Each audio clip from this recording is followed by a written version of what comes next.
Hello everyone, welcome back to my channel. In today's video, I am going to be showing you all of my Shakespeare themed items that I have collected over the years. I decided to make this video because I noticed that most of my items were pretty unusual and quirky, so I thought it would be fun to show them to you, the audience of YouTube. Also, most of these items were gifts, I didn't buy them, and so I don't know where they came from, but I will try my best to look for them on the internet and post those links below in the description so that you guys can check them out. So all of that having been said, let's get started. This first item that I'm going to show you, you might have seen before either in your local used bookstore or in one of my previous videos, and that item is a set of Shakespeare pins from the Unemployed Philosophers Guild. Woohoo! Yeah. These pins are pretty basically what you would expect. It's Shakespeare's head and a pin of the Globe Theatre. And for those of you that don't know, the Globe Theatre was the theater that Shakespeare purchased and in which him and his theater company performed most of his plays. It's called the Globe Theatre because it was circular, and that was pretty much the norm during that time, during the Elizabethan and Jacobean era. And the reason theaters were circular, I'm pretty sure, is because they didn't have balconies going up like we do now. They only had maybe a few rows, and so that you wouldn't be that one person all the way up here and all the way in the back and you couldn't see. So I guess the theory was that if it was circular, then everybody could kind of see at a more equal angle. And I'm also assuming that the actors would turn around during their performance so that they wouldn't just be facing one half of the audience the whole time. So yeah, I really love the Unemployed Philosophers Guild because they have a ton of, they have a ton of very interesting items in categories of various interests. So if you go to their website, I am sure you will find something that is to your liking. Okay, next item. This item isn't really a Shakespearean item, but I included it because to me it kind of represented some aspects of Shakespeare. And that is a deck of 48 cards. These are not playing cards, these are informative cards. And each one has a word on it from English that has either fallen out of use today or has a different use today. And all of these words have an intense historical range. For example, I think the oldest one was from the year 950 CE, and it goes all the way up to the mid-19th century, so during the Victorian era. So we have around 1,000 years of random words packed into this tiny deck of cards. And like I said, I thought they kind of embodied Shakespeare because he made a ton of his own words. So I feel like these cards don't have anything to do with Shakespeare directly. However, I decided to include them in this video because I feel like they really embody a certain element of Shakespeare. Shakespeare loved to create his own words that he would include in his plays. Words that we take for granted and that are often commonplace today in our language. And these include eyeball, elbow, lonely, critic. And because these words are so common today, I think it's interesting that the words in here were common back then, and to us, they seem really strange and outlandish. It's just like how in Shakespeare's time, when he first came out with these words, people were probably like, I can't believe what the young kids are doing these days. What are they doing to language? Whoever heard of making the word eyeball? Just because your eye is spherical doesn't mean you get to call it an eyeball. Stop. So, yeah. Let's see what these words are. Some of them are ones such as Isabeline, which we know the first half of that because of the name Isabella. And the description of it is adjective used until the second half of the 19th century to indicate a grayish yellow or parchment color. And there's a lot more information on it that I'm not going to go into. Another word that we have is boanthropy, boanthropy. But I don't know how to pronounce this. And this definition is a rare form of insanity written in the 19th century in which a man imagines himself to be an ox. I don't know anybody like that. That would be somewhat difficult. Another word that we have is catchpool. Catchpool. No idea how to pronounce this one either. Ancestral name used through the 16th century for tennis or a tennis court. These words, like I said earlier, remind me of Shakespeare because they were uncommon now and his words were uncommon then. So that's all for these cards. Let's move on to the next item. The next item is also one that the next thing that I'm going to show you is something that I also showed you in my previous video about books with interesting covers. And it is this book entitled Elizabethan Drama. It is printed by the Harvard Press and it has this really nice gold leaf kind of filigree inlaid cover and spine, and it features plays both by Shakespeare and by Christopher Marlowe. Obviously, for the sake of this video, I am going to focus on Shakespeare. It has 4 plays by Shakespeare, which include Hamlet, King Lear, Macbeth, and The Tempest. It also has this really nice picture, as I showed you in my last video, on the front page, which is entitled Shakespeare and His Friends. And I do not know who any of these men in this picture are. That is all for this item. This one is probably the most normal of the items that I'm going to show you. The next item is also relatively normal. I now regret saying that these items were unusual because now that I think about it, they're pretty normal. But, oh well. It is a magnet, also from the Oregon Shakespeare Festival, which has a quote from Hamlet, Act 1, Scene 3, which says, "To thine own self be true." I remember I got this from my sister right before I went into 10th grade, and I thought it was great, and I put it up inside of my locker. And that is why it has a little bit of dirt, kind of wear and tear and scratches on the corners. I will have to see if I can clean that off. This next item actually is interesting. It is a action figure of the Bard himself.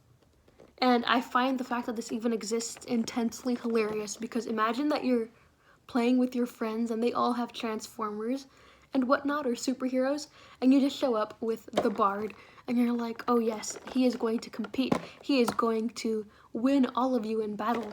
What is his superpower? The power of the quill. I feel like this figurine doesn't even really look that much like him. It looks kind of like just your typical 16th century dude with your hair past the ears and your mustache and goatee. Because if he wasn't dressed the way he was dressed with kind of that ruff and the leggings and the, I forgot what the pants were called. And those pants, you wouldn't know that it was Shakespeare. You would just think it was a guy with a mustache and a beard. But it's still pretty cool. I mean, it comes with a book, which is apparently supposed to be Romeo and Juliet, and this quill right here. But I still say you shouldn't take them when you're going to go play action figures with your friends because you're going to lose terribly at whatever game you guys are playing. Let's see what is next. Next is the most mundane of all the items. It is a shirt that I purchased for myself when I went to the Oregon Shakespeare Festival. And most of these items actually are from the festival. I have gone in the summer and in the fall because I'm pretty sure they're closed in winter because they have outdoor theaters, and nobody wants to go to an outdoor theater in the winter. I remember when I went there, I saw Macbeth, and then there was this one scene where Lady Macbeth was kind of in her, like, dressing robe, so she was in this really thin nightgown, and it was freezing outside. It was like 50-something degrees, and I'm pretty sure for people in other parts of the country that's considered like, oh, that's so warm, why do you think it's cold? But for being outside at night in October while wearing a little thin nightgown, it was cold. And she was barefoot too, so I'm glad I am not in her situation. But anyway, back to this shirt. It's just your standard kind of red, burgundy-ish, mulberry-ish colored shirt that says Oregon Shakespeare Festival on it. Nothing interesting about that. Moving on to the next item, which is also from the Oregon Shakespeare Festival. And this was the playbill from when I went. They were free, so I decided, yes, I am going to pick one up from the 2019 season. Obviously, at the Oregon Shakespeare Festival, they don't perform just Shakespearean plays. When I went there, I saw All's Well That Ends Well, and I also saw, what was it called? I do not remember what it was called. Unfortunate. Wait, it's right here. Between Two Knees, which was a really awesome and hilarious play about Native American history in the United States. This playbill, I don't know if playbills are collectible, but even if they are not, I am glad that I picked it up. Next item, you have also seen in my previous video. I feel like most of these items I have already showed in other videos, so they might not be that interesting, but yeah. The next item is this lovely set of Shakespearean memorabilia entitled Shakespeare, the Life, the Works, and the Treasures. And this is basically this kind of book that has a bunch of really cool stuff in it, like copies of 16th century documents like Shakespeare's birth certificate, his marriage certificate, copies of his original writings of his plays, his death certificate, posters from the performances of his plays, and it has a bunch of really cool stuff in it. And I tried to show it to you in my other video, but unfortunately, I don't have a tripod, so I can't have my camera going here over my shoulder so I could open it up concisely. So I was awkwardly here like, hey guys, look at this the whole time. And it was not very fun. And for those of you who didn't watch that video, you can either go watch it right now or look at the back of this lovely book and see all of the things that I was trying to talk about, such as certificates, posters, etc., and don't fall. And this CD right here, that is just basically a collection of monologues from these incredible Shakespearean actors. And now we are on to the last item. And in my opinion, it is one of the best items apart from the Shakespeare book, which I just showed you. This was a gift from another one of my sisters, and it is called Tales from Shakespeare by Charles and Mary Lamb. It is an abridged collection of Shakespeare's plays, but unlike most abridged collections where they just kind of put it into modern language, this one is actually written in that kind of Elizabethan English style, and they include several direct quotes from Shakespeare, with the only difference being that they shorten it a lot. So that is how I know the plots of several of Shakespeare's plays, even though I haven't read more than 5 of them, which is pretty sad, I think. And to give you an example of what I mean by this abridged kind of language, I will quote from Macbeth. This is the scene from Act 1 in which the witches go up to greet Macbeth and Banquo, and they're like, "Ew, what are you? Get away from me. Ew, you're weird." And I quote, Then turning to Banquo, they pronounced him, in a sort of riddling of terms, to be lesser than Macbeth and greater, not so happy yet much happier. Though he should never reign, his sons after him should be kings in Scotland.